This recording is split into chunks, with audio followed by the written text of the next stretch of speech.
Hello and welcome to Beauty Table Talk.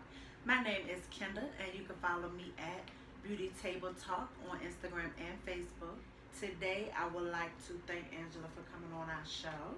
Thank you for having me, Kenda. No problem. So I will let Angela introduce herself. Hi guys, so my name is Angela and I'm the owner of BareBody. You can follow me on all my social media at BareBody RVA. That's BareBody RVA. Here we do a lot of waxing, facials, massage. We do consultations, talk about skincare, brow tinting, henna. So a lot of things, everything dealing with beauty. Awesome. That's what Beauty Table Talk is about. We will talk about the beauty industry and things that people do in the beauty industry. And this is one of the businesses that is offered in the beauty industry. So today I would like to ask you a few questions, if you don't mind. I am ready. All right. So how did you get started with your business? So I got started, I started massage first. I wanted to be a physical therapist. That didn't work out. Okay. So I wanted to just do massage, and I was working at a spa in Massanutten, and I would get sports massage, deep tissue massage. It was very draining on my body, and I would watch the estheticians that were doing the facial, skincare, waxing, and they were sitting down the entire time, like doing their facials. It was really cute, so we were like, having to ice our wrist afterwards, and they would just be like, okay, well, I'm leaving for the day. We're like in pain and they're not. Right. And I was like, well, I need to do that because this is just going to tear my body to pieces. Right. So I went back to school for aesthetics, and I just merged them both together. And so I got started with waxing a lot, working for Bombshell in Richmond, and I worked there for 2 years. And then I decided I wanted to do it on my own. I've always wanted to be in business for myself. I just always wanted to get knowledge from other places. Okay. And so then I just took a leap of faith, and I'm here. All right. So how did you get the name BareBody? Is there a story behind it, or? Well, it was like a lot of different names I went through. Okay. That one just stuck to me. Oh, awesome. Yeah. Awesome. Because I was like, BareBody, okay, it can mean like I'm stripping the body of hair, Right. but also I'm working purely with the body. So as far as massage and things of that nature. So yeah, that's how it came about. That is good. So what do you do as far as the skincare? Like, is there a certain skincare regimen that you can talk about, or? So basically, if someone wants to just come in and get a luxurious facial, they can do that. They can just book a facial. Okay. But if there's someone who wants a more detailed, treatment of their skin, they want to book a facial consultation, and we can talk about different things we can do to treat the skin and come up with this series of facial appointments to better reach their skincare goals. But I always tell all of my clients, or just people that I run into and talk about skincare, that you always have to make sure that you have a skincare regimen. So that just basically consists of cleansing your face, toning, if you need a serum, adding a serum, moisturizing, and SPF. So in SPF, I do have to push a lot. I have a lot of ethnic clients, and so we don't use a lot of SPF, Right. and we need to. Okay. So our skin still burns. It just doesn't burn as quickly as Caucasian skin and lighter skin. So what does the SPF actually do? So pretty much it's going to protect you from UVA and UVB rays. Okay. So basically anything over SPF, I think 30 is like, it's all the same protection. Okay. But you want to make sure you have SPF 30 just to pretty much block those sun rays so that your cells aren't metabolizing and just going bonkers. Okay. And basically just protecting yourself from cancer. Oh, okay. Or sunspots, things like that can develop on the skin. Like a lot of that comes from the sun. Okay. Yeah. So I guess that's something that a lot of ethnic people don't teach their children. Yes. We don't, know that, so that's why you don't use it. So I guess it's good to know Right. what to use. Right. I And mean, why. you obviously don't see a lot of us getting burned Right. out in the sun. Right. But it's definitely something that we can still get. And so Okay. we just want to make sure that we protect ourselves. But we do get the hyperpigmentation, the Okay. age spots, melasma, things like that. We will get all of that. Awesome. So let me ask you, What's better, waxing or shaving? Waxing is better. Okay. Waxing is going to last a lot longer. Okay. Shaving is not. Shaving you're going to have to do every day if you want to maintain that wow. smooth texture. Okay. So also, with waxing, it should last 3 to 4 weeks Okay. before you come back again to get waxed. With shaving, like I said, it's an ongoing thing. Right. Shaving, you get razor bumps. Waxing, you will eliminate that, but you can get ingrown hairs. Okay. So the difference between a razor bump and ingrown hair is that the razor bump, the hair grows out, and because it's so sharp from shaving, it'll just curl back over in the skin. And so it'll cause infection sometimes, or it'll cause a little pustule. So with ingrown hairs, because we're taking the hair out of the follicle, what happens is when the hair starts growing back in, it's not penetrating the skin. So it starts curling up underneath the skin. And then if that happens, we're going to have to try to exfoliate to get it out, or sometimes we can kind of manually get it out on your visits. Okay. Yeah. So I have a question. Before, I guess my age people started getting waxing, we knew how to shave. All we did was shave, and it itched so bad going back. But when I got waxing, I think my first couple of times, it itched. But after, I guess my body got used to it. So basically what happens is, because you shave, and when you start going to waxing, initially you still have those shaved hairs there.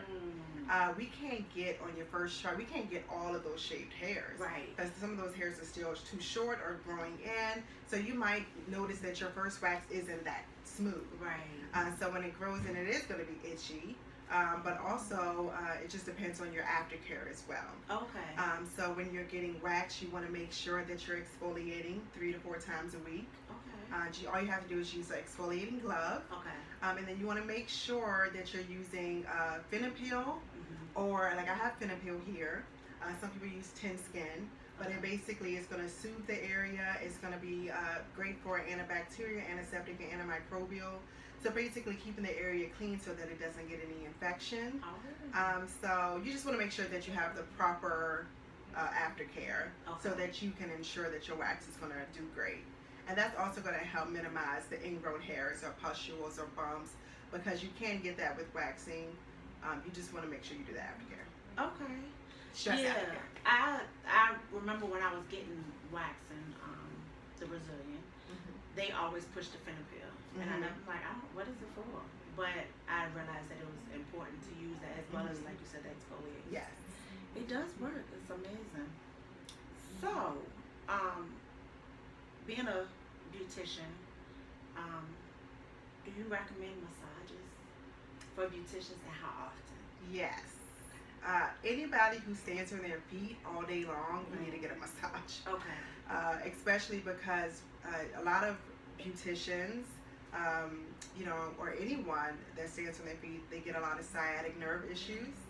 And if you don't know what that is, you'll know once it hits you, because it's a sharp pain, and it would like bring you down to your knees and hit you. Right? Oh my goodness. And so what happens is a muscle tightens on the sciatic nerve, and it'll pinch it. And so next thing you know, it causes this extreme pain. So you want to make sure you do massage to help relieve those muscles, to help to get the tension out of the muscles, and so that you can just be at your best for your clients. Right. So massage is definitely recommended once a month. Okay. Now if you have like an extreme issue, I might recommend it once every other week, so twice a month. Okay. But for the most time, it's once a month. Okay. Yeah. That's good to know. I know a while ago insurance companies were paying for massages. I know they don't anymore. Like you can hand in hand, the insurance companies will work with the company, and they will give like a discount for beauticians. But I know they stopped it now. So. Oh. Yeah. See, because I thought that they were actually adding massage more to insurance, but I don't know. I'm not sure about that. Right. Maybe it's different insurance companies that will cover it, and then some don't. Right. So yeah, I always say it's important for me to get a facial because I'm working with chemicals and I have a lot of this stuff on my face. Right. My skin is so sensitive, so it doesn't take nothing for me to get a breakout. Right. And then standing on my feet all day, sometimes I have back pain or Right. my knees. And my feet don't really bother me because I wear the proper shoes. But I think it's important for beauticians to stay up on that stuff. Yes. Barbers, like you said, anybody on your feet. Anybody standing on their feet. Yeah. Yeah. Or just doing the same motions every day. Right. So if you guys are you have your hands upright. Right. That can definitely cause a lot of pain in your back, on your arms, everything. Okay. So you can get carpal tunnel syndrome just from that same motion. So you want to make sure that you're taking care of yourself. So do they have massages, especially for like carpal tunnel, or like say now I've been having issue with my hands, like joints. My joints are locked up. Do they have certain massages that can help with that, or? So basically, you want to make sure that you're just pretty much telling your therapist what your issues are. Okay. They can customize the plan for you. Oh, that's good. So if you have issues with your carpal tunnel, they're going to make sure that they're working in the muscles in your arms and in your hands, and so you just let your therapist know your problems. They're going to know where to go. Okay, good. Yeah. Awesome. So you also said you offer a service of eyebrows? Yes. What exactly do you do? So I do eyebrow tinting or henna. And the difference between the tint and the henna is tint uses as far as color, it has the developer. Right. Henna doesn't need that. Henna is more an all natural substance. Okay. It's not going to strip the hair because coloring or bleaching or things like that strips the hair. So henna is a more all natural substance that's going to pretty much infuse the hair with vitamin E and things like that. So it's just a better option, and it lasts a little bit longer. And it depends on your skin type. So if you have oily skin, it's not going to last as long. That's the tint or the henna. It's not going to last as long. Okay. But yeah, it's a great service, especially if you want a fuller look without doing microblading and things like that. So it's probably great. Painless. It's it's no pain. Right. No pain with it. Awesome. So what is the difference between bikini waxing and Brazilian waxing? Okay. So there is like 4 different types. Okay. So you have your bikini, your French bikini, your tweenie, and then your Brazilian. Oh. Yeah. Okay. So for someone who is scared to get the Brazilian, they have all these steps that they can take before they get there. Okay, so the bikini, it's just like a regular bikini line. It's pretty much removing the hairs from the inside of the thigh. Okay. And where a high bikini, which is the French bikini, it's going to get, like if you had a high bikini, the ones that go all the way up. Okay. It's going to get those hairs. Awesome. So pretty much, the difference is one is on the outside of the leg, where one of them comes a little bit further in. Okay. The tweenie is going to get the butt. Oh. And also the high bikini. Oh. Yes. So not on the outside of the butt, but right on the inside, Okay. Okay. I'm just trying to find an appropriate word. I don't want to say crack. Right. So, and then the Brazilian removes all the hair. Okay. Some people opt to leave a landing strip, which is that triangle or rectangle, I'm trying to shape it. But, so some people will opt for that. But yeah, so it's different stages. Now, what is the landing strip? What is that? Why would people want to keep that?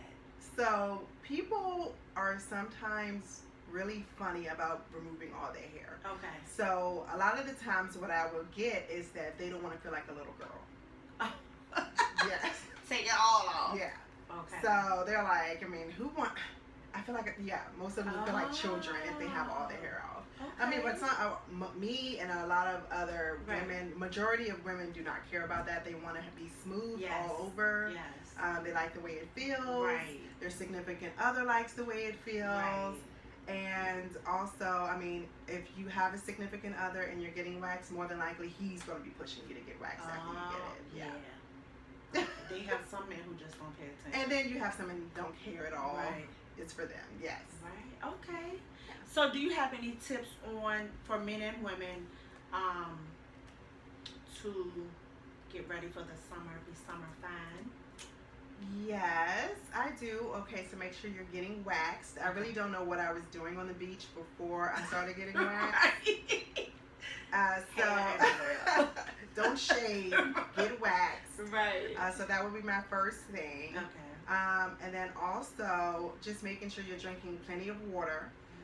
Drinking a lot of water is going to make sure you keep your skin hydrated.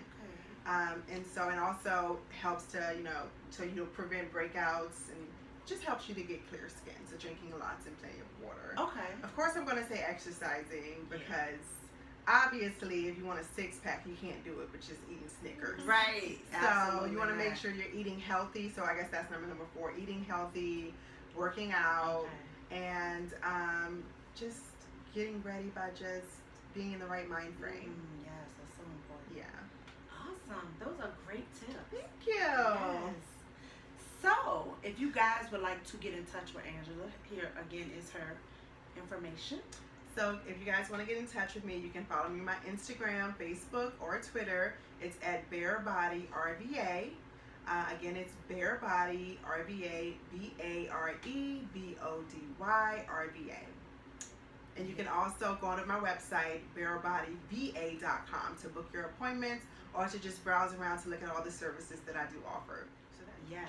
Thank you so much. Thank you, Kenda. Taking time out on your Monday. Yes. Just sit down and talk with me. I'm here. Yes. Well, thank you guys for tuning in.